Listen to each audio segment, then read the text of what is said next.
राज्याचे उपमुख्यमंत्री एकनाथ शिंदे यांच्या उपस्थितीत शाळा क्रमांक 23च्या विद्यार्थ्यांनी शाळेत प्रवेश केला। ठाणे महापालिकेच्या सर्व शाळांमध्ये पदाधिकारी अधिकारी यांच्या उपस्थितीमध्ये शाळा प्रवेशोत्सव साजरा करण्यात आला।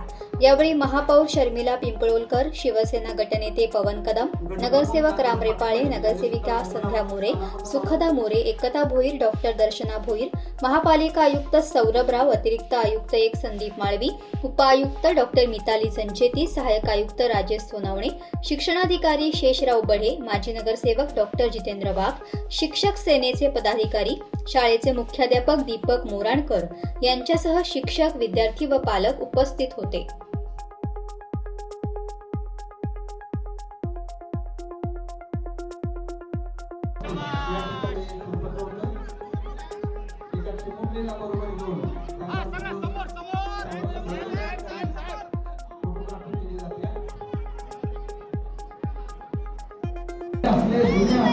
आपले शिक्षक आहे आणि आई वडील